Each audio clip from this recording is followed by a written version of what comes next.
I wanted to ask you about Arrested Development, the early days of that. Now everyone knows what that show is. It took on a whole new life at kind of the start of streaming and then kind of became a brand new sensation. But what about in those early days working with David? What did the show mean to you at that point? And was it just kind of another show at that point?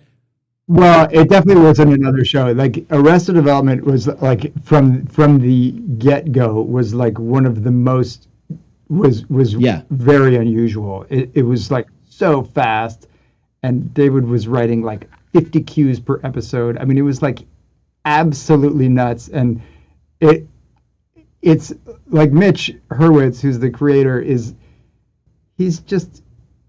he's operating over here and other people are operating over here, and that was just that it's all driven by him and his sort of like crazy genius. And so he would basically call and leave. He would call at any random time of the day or night and leave messages on David's machine. This was in the era of people leaving messages on machines.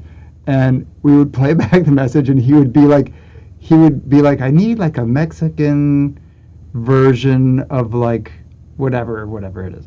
Like it was always something totally insane, and he would have some like lyric idea, and he would like leave that on the thing, and then we would sort of like turn that into these songs, and often I would get to sing them, or often Lucy Schwartz, David's daughter, would sing them, and I mean it was just like. It was like the most fun you could have.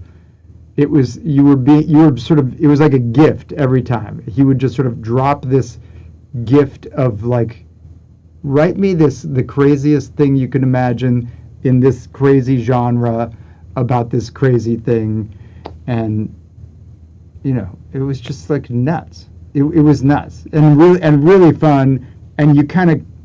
As long as you were having fun, you knew you weren't like missing. And also we had to sort of be lyrically very clever all the time. So we spent a lot of time, like the music was not hard. It was just sort of like, the music was always usually pretty genre specific. But lyrically we had to be like punny and funny and everything all the time. And it also had to relate to like this exact, very specific moment in an extremely complicated comedy that might last for like 4 seconds, but it had to be like fully done. That was like most of what Arrested is like. Everything there was so much jammed into every episode. It's totally nuts. Anyway, it was super fun.